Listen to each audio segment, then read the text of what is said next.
mengucap syukur Tuhan untuk belas kasihan-Mu kepada bangsa kami, bangsa tercinta, bangsa Indonesia. Dan kami memuji memuliakan nama Engkau untuk meminta belas kasihan-Mu, untuk meminta pertolongan-Mu, bahwa Engkaulah Bapa yang setia. Dan pada petang hari ini kami mau naikkan doa kami lewat persembahan pujian kami.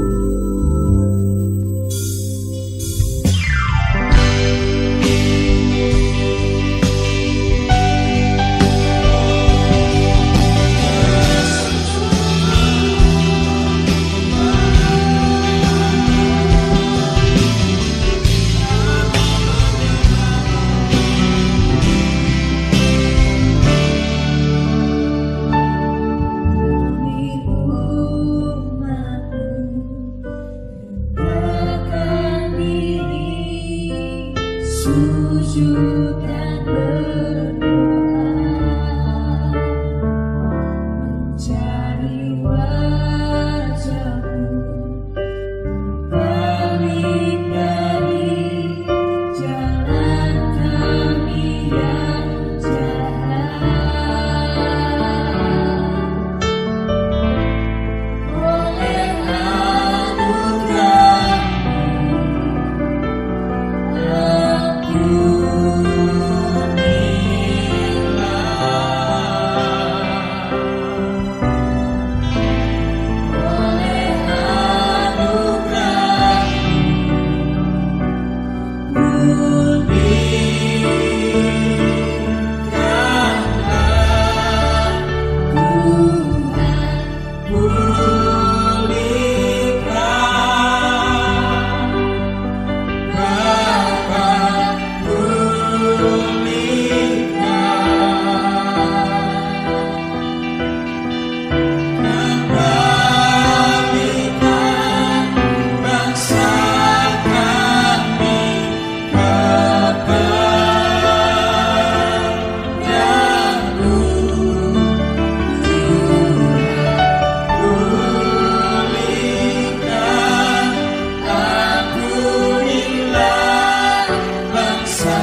setia, tiada sekalipun ku ditinggalkan. Penghiburan yang ku rindukan, selalu kau sediakan. Semuanya ku serahkan, Bapa yang setia, karena kau biarkan aku terpisahkan.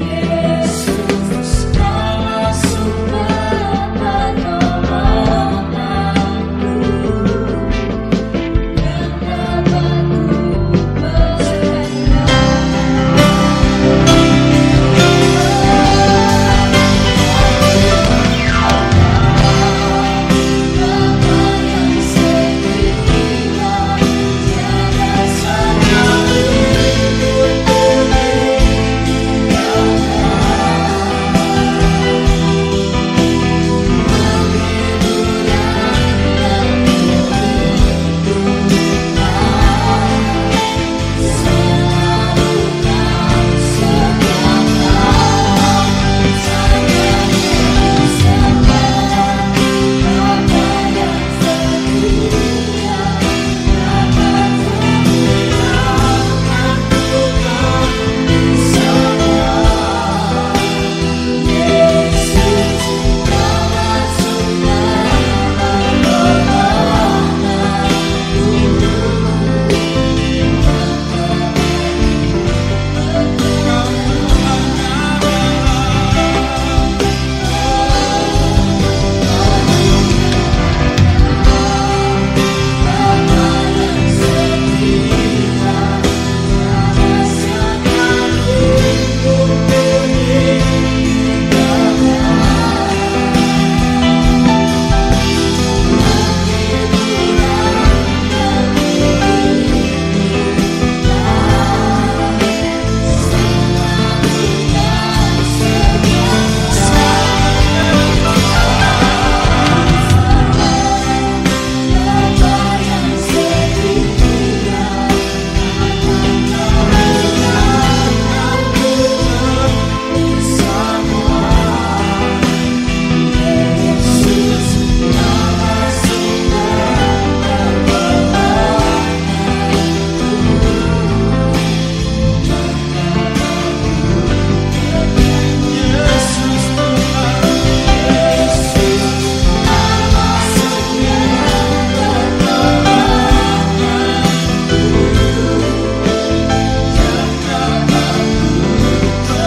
dapat ku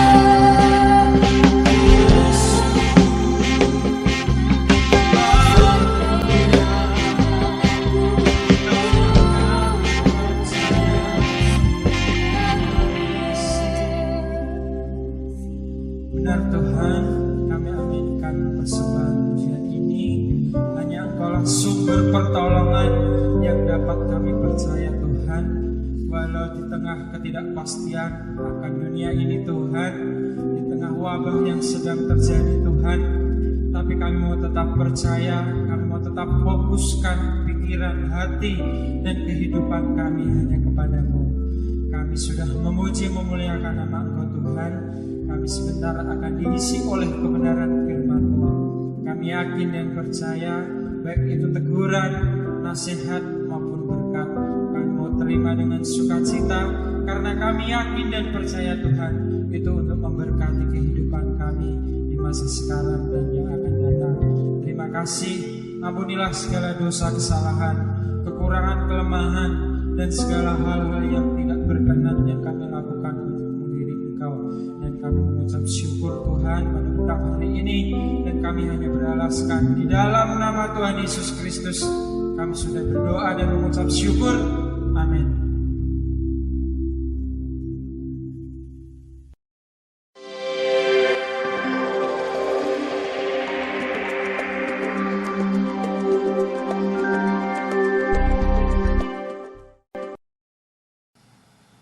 Shalom sahabat Mahanaim dimanapun berada, salam sejahtera dalam kasih Tuhan Yesus Kristus.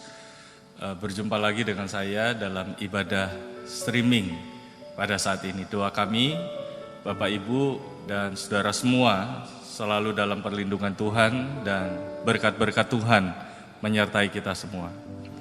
Mari kita masuk dalam kebenaran firman Tuhan, terdapat dalam kitab Yesaya pasal yang ke-40. Yesaya 40, saya bacakan buat kita semua ayat 31. Yesaya pasal 40 ayat 31, saya baca di dalam nama Tuhan Yesus Kristus. Tetapi orang-orang yang menanti-nantikan Tuhan mendapat kekuatan baru.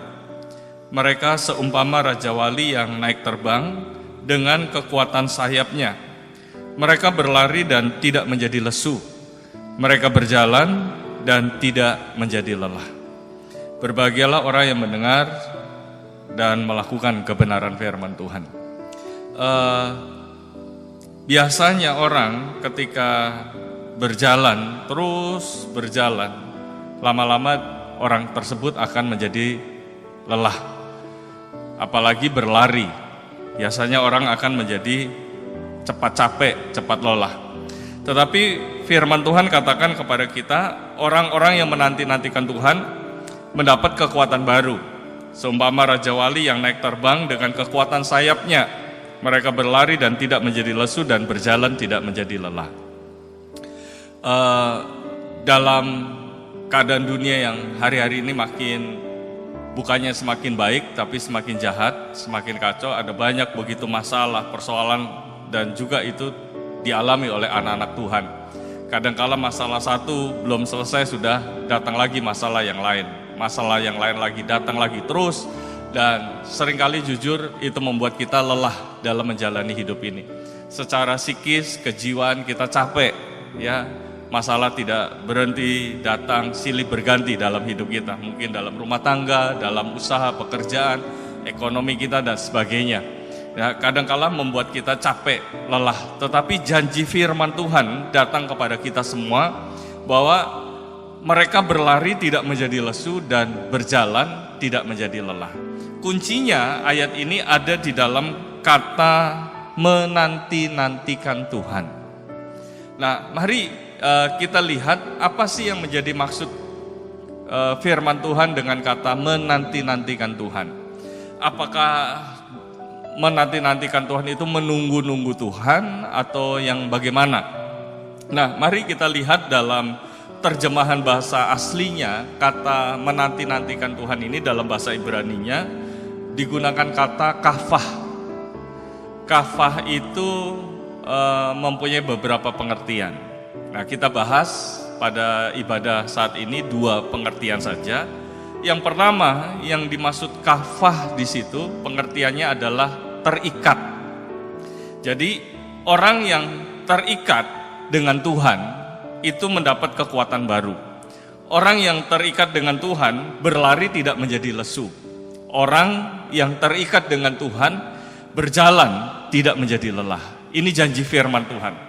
Orang yang terikat dengan Tuhan selalu terus dapat kekuatan baru dari Tuhan. Nah, coba apa sih yang dimaksud terikat dengan Tuhan? Coba kita lihat, saudara batasin Yesaya pasal 40 ayat 31 ini. Lihat di dalam 1 Korintus pasal 6. 1 Korintus pasal 6, apa sih yang dimaksud dengan terikat? Ayat yang ke-17. 1 Korintus pasal 6 ayat 17. Tetapi siapa yang mengikatkan dirinya pada Tuhan menjadi satu roh dengan Dia. Siapa yang mengikatkan dirinya? Kata mengikatkan di situ dalam bahasa aslinya, bahasa Greka, menggunakan kata kolao.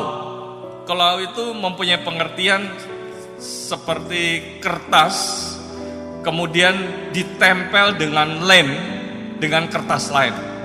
Jadi melekat, nempel satu sama lain. Nah, itu yang dimaksud dengan terikat.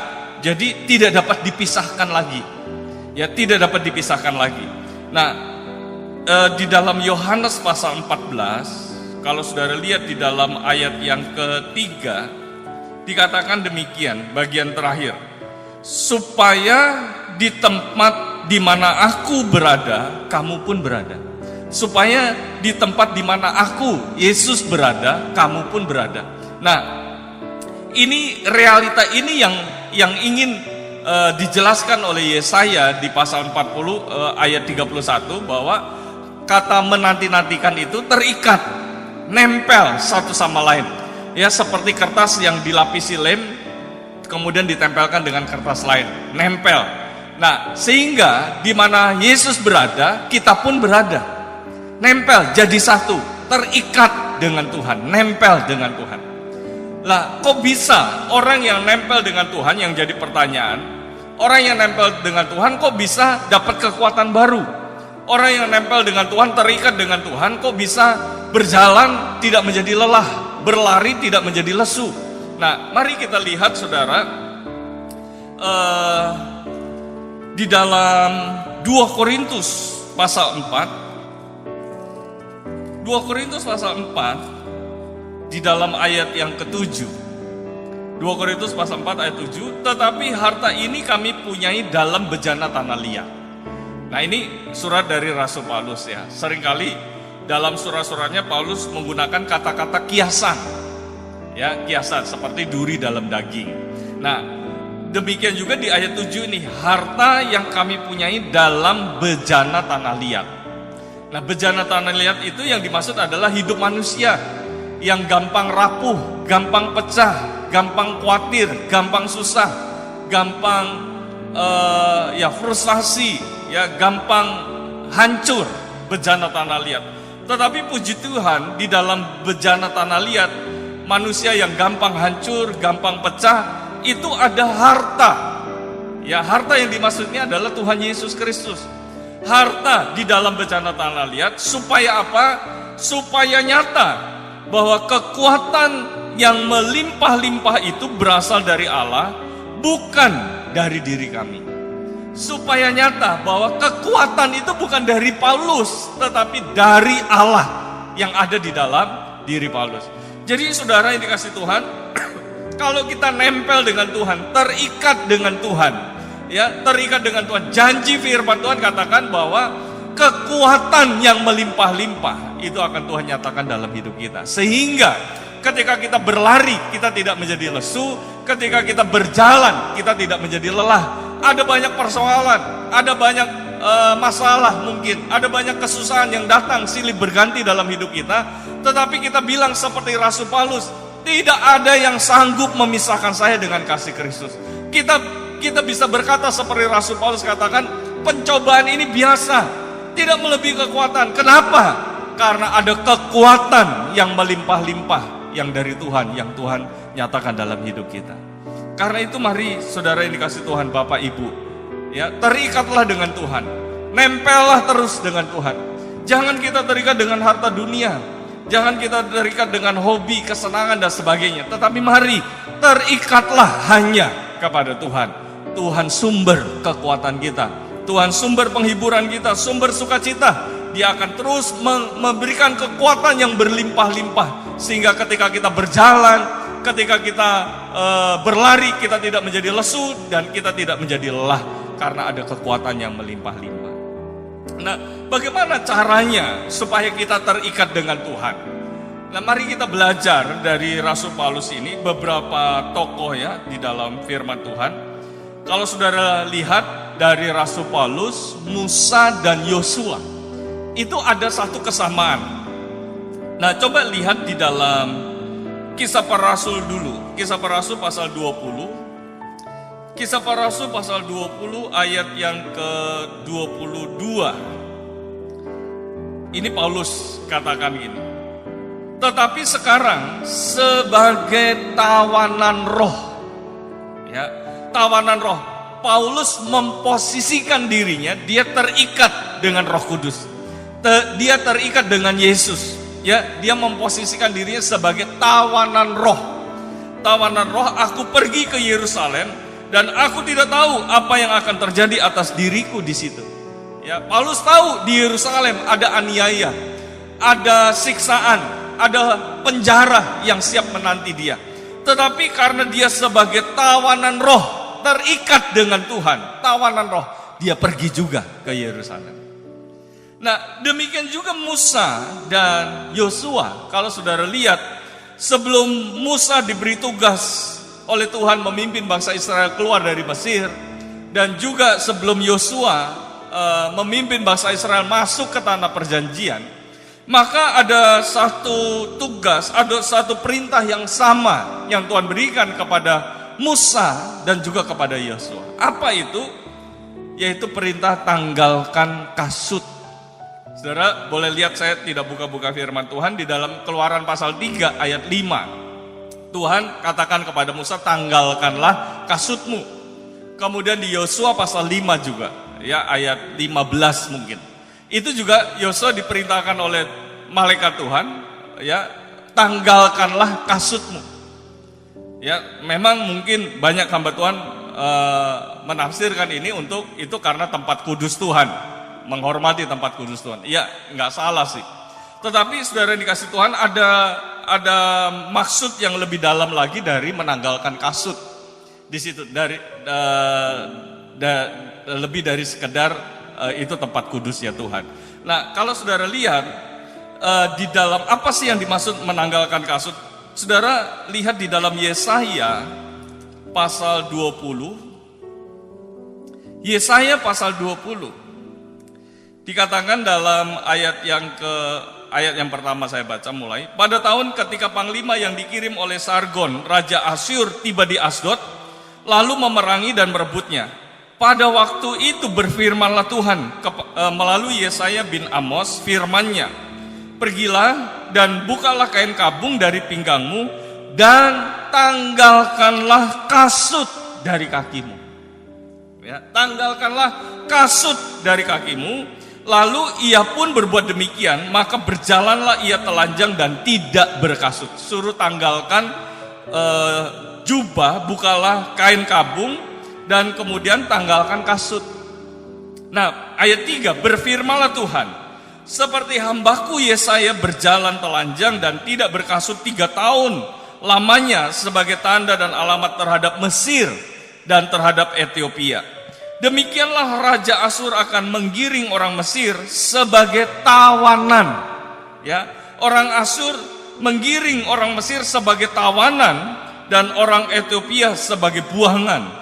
Tua dan muda, telanjang dan tidak berkasut dengan pantatnya kelihatan, satu penghinaan bagi Mesir dan seterusnya. Jadi saudara, ada satu cara ketika misalnya bangsa lain menaklukkan bangsa tertentu, kemudian bangsa itu akan menjadi tawanannya. Biasanya orang-orang tawanan itu akan disuruh buka kasut dan menanggalkan kainnya, menanggalkan jubah. Nah, kenapa mereka suruh menanggalkan jubah dan membuka kasut? Karena supaya kalau mereka kabur, ya sewaktu-waktu misalnya mereka kabur, mereka tidak bisa lari jauh-jauh.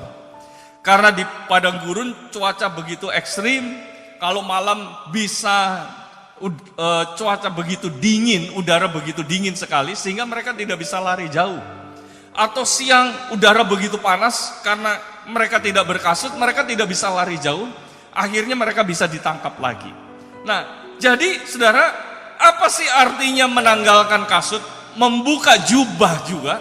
Saudara, sebagai tawanan, Tuhan ingin sebagai tawanan.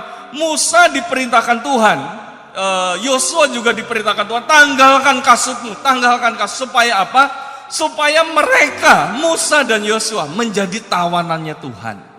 Seperti juga halnya dengan Rasul Paulus, dia memposisikan diri sebagai tawanan roh.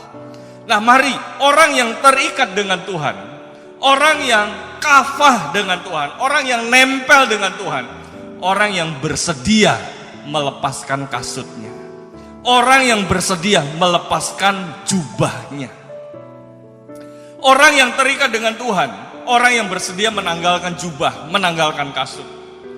Ya, mustahil orang kalau tidak menanggalkan kasut, tidak menanggalkan jubah, terus kemudian orang itu akan terikat dengan Tuhan. Sesuatu yang tidak mungkin. Orang yang terikat dengan Tuhan pasti dia akan menanggalkan kasut dan menanggalkan jubah. Yusuf, dia dipakaikan jubah maha indah oleh bapaknya. Tetapi Tuhan ketika punya rencana luar biasa dalam diri Yusuf, Tuhan ingin jubah bapaknya itu dibuang. Makanya saudara, prosesnya Yusuf sampai ditelanjangi oleh saudara-saudara.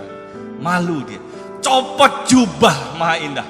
Tuhan ingin jubahnya Tuhan yang dipakai oleh Yusuf. Karena itu mari saudara yang dikasih Tuhan, kalau kita terikat dengan Tuhan, kita nempel dengan Tuhan, ayo mari kita berani copot jubah maha indah kita, jubah kebesaran kita, keegoisan kita, keakuan kita. Kita tanggalkan kasut kita, saudara. Kasut itu bicara apa sih? Saudara, kalau lihat di dalam Kidung Agung pasal 7 ayat 1, di situ putri-putri itu pakai kasut. Nah, kasut pada zaman itu menentukan status sosial dari seseorang. Ya, jadi putri-putri kerajaan itu biasanya kalau pakai kasut itu dipenuhi dengan ornamen-ornamen. Ya, ornamen, banyak ornamen di kasutnya, bahkan ada yang digunakan ukiran berlapis emas. Itu kasut. Itu menentukan status sosialnya. Makin banyak ornamennya ya, atau lapisan emasnya makin ini. Nah, itu wah, ini dari bangsawan, ini dari kerajaan dan sebagainya. Itu menentukan status sosial. Nah, Tuhan tidak ingin orang yang terikat dengan Tuhan masih mempertahankan status sosialnya, masih mempertahankan keegoisannya, masih mempertahankan keakuannya. Gak mungkin orang itu akan terikat dengan Tuhan. Nah, mari Pak, Ibu, saudara yang dikasih Tuhan, pada ibadah saat ini, mari kita bersedia lepaskan jubah kebesaran kita, keagungan kita, keegoisan kita, keakuan kita. Kita berani tanggalkan kasut status sosial kita, status kita dan sebagainya. Kita tanggalkan semuanya itu. Mari kita hanya terikat dengan Tuhan, nempel dengan Tuhan. Dimanapun Tuhan berada, kita berada. Meskipun kita mengalami masalah, persoalan dan sebagainya, kita berkata seperti Rasul Paulus katakan, kita nggak takut. Kenapa? Karena ada Tuhan yang menyertai kita. Apapun persoalan yang kita alami, pencobaan, ini pencobaan biasa. Ya, tidak melebihi kekuatan kita. Segala perkara dapat kutanggung di dalam Dia. Pemazmur katakan, bahkan sekalipun kita dalam lembah kelam pun kita tidak takut. Kenapa? Karena ada Tuhan yang menyertai kita. Karena itu mari saudara yang dikasih Tuhan, terikatlah dengan Tuhan. Nempellah dengan Tuhan. Jangan terikat dengan harta benda, terikat dengan hal-hal lain. Orang yang terikat dengan Tuhan berani melepaskan jubah keegoisannya, keakuannya dan sebagainya. Berani menanggalkan status sosialnya, ikut Tuhan. Ya, ikut Tuhan. Nah, ada pasangan suami istri sering konseling keluarga ya. Mereka ingin berhenti di tengah jalan. Ya, saya lihat salah satunya penyebab karena salah satu pasangan itu tidak terikat dengan Tuhan. Orang yang terikat dengan Tuhan, firman Tuhan katakan, kafah dengan Tuhan, dia akan mendapat kekuatan baru. Dia berjalan, berlari tidak menjadi lesu, berjalan tidak menjadi lelah. Tidak ada ceritanya suami berkata saya capek dengan istri saya. Tidak ada ceritanya istri berkata saya lelah dengan suami saya. Tidak ada. Orang yang terikat dengan Tuhan, ya, dia akan terus dapat kekuatan baru, terus dapat kekuatan baru. Ya, meskipun suami kita seperti apa, istri kita seperti, tidak ada kata mau berhenti, capek dan sebagainya. Tapi kita terus jalani. Kenapa? Karena ada kekuatan baru dari Tuhan. Makanya terikatlah dengan Tuhan, tanggalkan jubah, mungkin jubah keakuan kita, jubah keegoisan kita untuk bisa menerima pasangan kita apa adanya. Tanggalkan status sosial kita, kasut kita, ikut Tuhan. Ya, terikatlah dengan Tuhan, nempellah dengan Tuhan. Ya, saudara akan terus dapat kekuatan baru dari Tuhan. Engkau berlari tidak menjadi lesu dan berjalan tidak menjadi lelah. Nah, kembali lagi ke tadi Yesaya 40 ayat 31. Yang kedua yang dimaksud dengan kafah, ini yang terakhir. Yang dimaksud dengan kafah selain terikat, kafah itu juga mencari Tuhan dengan sungguh-sungguh, mencari dengan sungguh-sungguh. Jadi kalau kita masukkan ayat itu, orang yang mencari Tuhan dengan sungguh-sungguh akan mendapat kekuatan baru. Orang yang mencari Tuhan dengan sungguh-sungguh akan berlari dan tidak menjadi lesu. Orang yang mencari Tuhan sungguh-sungguh, mereka berjalan dan tidak menjadi lelah. Artinya kalau kita lelah dalam hidup ini, capek dalam menjalani rumah tangga kita, ya, hidup ini dan sebagainya, saudara, artinya kita tidak mencari Tuhan dengan sungguh-sungguh. Nah, mari coba lihat di dalam Lukas pasal 8 untuk membedakannya, untuk kita tahu ini mencari Tuhan sungguh-sungguh apa enggak. Nah, coba lihat di dalam Lukas pasal 8, saya baca ayat 40, ya, 40. Ketika Yesus kembali, orang banyak menyambut dia sebab mereka semua menanti-nantikan dia. Kita lihat, orang banyak pun menanti-nantikan dia. Maka datanglah seorang yang bernama Yairus, ia adalah kepala rumah ibadat. Sambil tersungkur di depan kaki Yesus, ia memohon kepadanya supaya Yesus datang ke rumahnya. Dan seterusnya, kemudian ayat 43 adalah seorang perempuan yang sudah 12 tahun menderita pendarahan dan yang tidak berhasil disembuhkan oleh siapapun. Ia maju mendekati Yesus dan seterusnya. Dan kita tahu dalam perikop ini Tuhan menolong anak dari Yairus yang sempat mati. Dan Tuhan juga menjamah perempuan yang sakit 12 tahun pendarah. Tetapi kalau saudara lihat, di perikop ini bukan hanya ada Yairus, kepala rumah ibadat, dan perempuan yang sakit 12 tahun pendarahan ini. Tetapi kita lihat di dalam ayat 40 dijelaskan orang banyak menyambut dia dan menanti-nantikan dia. Orang banyak, saudara, itu mungkin ribuan orang ada di sekitar Yesus. Ya, dan itu ditegaskan juga oleh Petrus di dalam ayat 45, guru, orang banyak mengerumuni dan mendesak engkau. Orang banyak.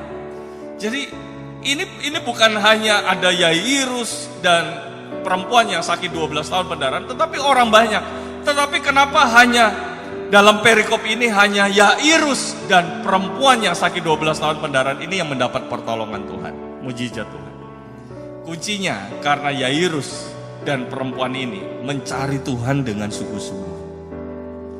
Ya, beda dengan orang banyak ini. Ya, mereka disebutkan, ditulis dalam Alkitab menanti-nantikan dia, tapi mereka tidak sungguh-sungguh. Nah, mari kita lihat perbedaan antara orang banyak ini dengan Yairus, antara orang banyak ini dengan perempuan yang sakit 12 tahun pendarahan. Nah, mari kita lihat yang pertama dengan Yairus. Yairus ini Alkitab menjelaskan dia kepala rumah ibadat. Kepala rumah ibadat itu satu posisi yang nggak mudah, jenjangnya panjang. Untuk mencapai di posisi itu nggak mudah, jenjangnya panjang. Harus lulusan ini, sekolah ini, harus kuasai kitab nabi-nabi, harus kuasai kitab Taurat, harus kuasai Talmud, ya, harus kuasai ini dan sebagainya, harus ini. Itu nggak mudah, saudara, untuk mencapai di posisi seperti itu. Yairus, kepala rumah ibadat. Bahkan saking terhormatnya posisi itu, kalau Yairus lewat, orang pasti hormat sama dia, orang pasti tunduk, hormat. Nah, ini posisi yang luar biasa. Artinya Yairus bukan orang biasa-biasa. Ini orang penting. Ini orang, jabatannya luar biasa. Tetapi yang hebat dari Yairus, dia mau datang kepada seorang anak muda yang bernama Yesus, yang tidak jelas. Datang kepada seorang anak muda, pengikutnya juga tidak jelas. Ya, orang-orang nelayan, ya kebanyakan orang-orang nelayan. Dan itu kasta rendah bagi orang Yahudi saat itu. Kemudian ada salah satu pengikutnya juga dari kaum Selot, itu pemberontak, terkenal pemberontak. Jadi pengikutnya udah nggak jelas. Ini orang muda ini yang dia datangi juga nggak jelas siapa asal-usulnya dan sebagainya. Tetapi yang hebat dari Yairus, dia nggak pusingkan harga dirinya, dia nggak pusingkan posisinya sebagai kepala rumah ibadat. Dia datang kepada Yesus dan bukan hanya datang, dia tersungkur di bawah kaki Yesus. Itulah orang yang mencari Tuhan sungguh-sungguh. Dia tidak pusingkan harga dirinya. Nah, aneh sekali, banyak orang sudah lama ikut Tuhan, masih suka tersinggung, masih suka marah, tersinggung dan sebagainya. Berarti mereka ke gereja bukan cari Tuhan dengan sungguh-sungguh. Dia cari penghormatan kepada manusia. Nah mari Pak, Ibu, saudara yang dikasih Tuhan dimanapun kita berada, cari Tuhan dengan sungguh-sungguh. Orang yang cari dengan Tuhan dengan sungguh-sungguh, dia nggak pusingkan harga dirinya, dia nggak pusingkan statusnya, dia nggak pusingkan jabatannya. Yang penting dia datang kepada Yesus, tersungkur di bawah kaki Yesus, mohon belas kasihan Yesus turun dalam hidupnya. Nah mari, saudara yang dikasih Tuhan, Bapak Ibu di mana berada, ya datang cari Tuhan sungguh-sungguh di tengah situasi seperti ini, COVID-19 melanda seluruh dunia dan juga termasuk di Indonesia. Ayo mari, ini saatnya kita tersungkur di bawah kaki Yesus. Tidak usah pusingkan harga diri kita, jabatan kita dan sebagainya. Mari kita merendahkan diri di hadapan Yesus. Kita minta mohon belas kasihan Tuhan turun atas bangsa ini, memulihkan bangsa ini. Nah, cari Tuhan sungguh-sungguh. Bedanya apa orang banyak ini dengan perempuan yang sakit 12 tahun pendarahan? Jelas ya, perempuan ini dijelaskan sakit pendarahan 12 tahun. Orang yang sakit bukan sakit ya, memang datang bulan, tiap bulan itu aja najis. Ya, nggak boleh kemana-mana. Kalau bersentuhan dengan orang itu harus mandi dan sebagainya. Jadi nggak boleh kumpul orang banyak. Nah, ini perempuan ini sakit 12 tahun pendarahan. Tapi berani menanggung resiko datang kepada Yesus di tengah kumpulan orang banyak. Itu kalau sampai orang tahu, mungkin perempuan ini akan dirajam batu, dilempari dengan batu. Harusnya perempuan yang seperti ini di rumah aja. Tetapi saudara lihat, dia nggak pusingkan ancaman yang datang dalam hidupnya. Yang penting dia mau ketemu Yesus, dia mau berjumpa dengan Yesus, meskipun segala resiko harus dia tanggung. Makanya dalam kitab The Message, kalau saudara baca itu di versinya yang Markus pasal 5 itu ya, ayat 34, itu ditulis risk of faith, jadi resiko iman. Jadi perempuan ini, Yesus katakan, kamu datang dengan iman yang penuh dengan resiko, penuh dengan ancaman. Ya, resiko imanmu luar biasa. Nah, mari Pak Ibu kita cari Tuhan dengan sungguh-sungguh, meskipun kita harus bayar harga. Ya, bahkan mungkin bayar harga nyawa kita sekalipun. Kita nggak apa-apa. Yang penting kita mau berjumpa dengan Yesus, ketemu dengan Yesus. Nah, orang yang seperti ini, firman Tuhan katakan, dia berlari tidak menjadi lesu, berjalan tidak menjadi lelah, dia akan terus dapat kekuatan baru dari Tuhan. Karena itu mari Pak, Ibu, saudara yang dikasih Tuhan, dimanapun kita berada, terus nantikan Tuhan, terus terikatlah dengan Tuhan, nempellah dengan Tuhan, terus cari Tuhan sungguh-sungguh. Lepaskan jubah kebesaran kita, keegoisan kita, ya keakuan kita, status sosial kita, harga diri kita, ya atau apapun lah saudara. Ya kita datang meskipun ada resiko, ada ancaman, bayar harga nggak apa-apa. Cari Tuhan sungguh-sungguh. Percayalah, kita menjadi orang-orang yang dijumpai oleh Tuhan makin hari makin kuat, makin hari makin kuat. Kita berlari tidak menjadi lesu, berjalan tidak menjadi lelah, bahkan kita terus makin kuat karena ada sumber kekuatan yang terus ada di dalam hidup kita. Amin. Puji Tuhan. Mari kita berdoa. Bapa kami di dalam sorga yang kami panggil di dalam nama Tuhan Yesus Kristus. Terima kasih buat kebenaran firman Tuhan. Terima kasih buat rangkaian ibadah streaming pada saat ini. Berkati para pelayan-pelayan Tuhan, baik song leader, singer, pemain musik, ya tim multimedia dari Mahanaim yang mereka sudah berjerih lelah. Tuhan berkati jerih lelah mereka. Kami percaya jerih lelah mereka di dalam Tuhan tidak pernah sia-sia. Tuhan yang memberkati. Kami berdoa Tuhan buat pemerintahan negara Indonesia ini, Bapak Presiden, Wakil Presiden, para kabinet menteri, semua kepala-kepala daerah dari atas sampai tingkat bawah. Kami berdoa juga buat aparat-aparat keamanan, tenaga-tenaga medis yang terjun langsung untuk menangani COVID-19 ini. Kami berdoa Tuhan melindungi mereka. Tuhan yang memberi kekuatan, kesehatan kepada mereka. Beri mereka hikmat untuk bisa menangani kasus ini. Sehingga Tuhan, kasus ini boleh lalu, nama Tuhan dipermuliakan. Kami berdoa Tuhan juga buat gereja-gereja Tuhan yang mungkin saat-saat ini tidak bisa beribadah.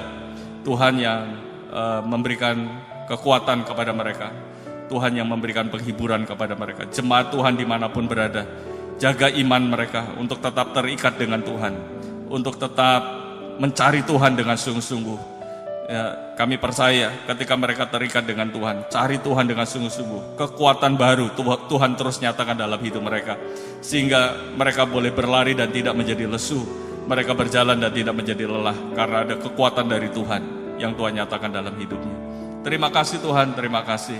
Berkati jemaat Tuhan yang ada, mata pencaharian mereka Engkau berkati, baik sebagai nelayan, petani, wiraswasta, pedagang, pegawai negeri, karyawan, pelajar, apapun yang mereka lakukan, Tuhan berkati kehidupan mereka semua. Yang lemah Tuhan kuatkan, yang susah Tuhan hiburkan, yang saat terbaring sakit Tuhan jamah dalam nama Tuhan Yesus Kristus. Beri kesembuhan dalam hidup mereka, baik di rumah maupun rumah sakit. Tante Laning yang akan menjalani operasi, Tuhan juga tolong nyatakan kuasa-Mu dalam nama Tuhan Yesus. Terima kasih Tuhan, terima kasih. Terima kasih. Kami berdoa Tuhan buat hamba-hamba Tuhan, khususnya ada di Kabupaten Rembang. Tuhan berkati kehidupan mereka semua.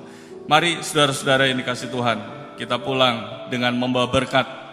Ya, Tuhan memberkati dan melindungi engkau. Tuhan menyinari engkau dengan wajahnya dan memberi engkau kasih karunia. Tuhan menghadapkan wajahnya kepadamu dan memberi engkau damai sejahtera.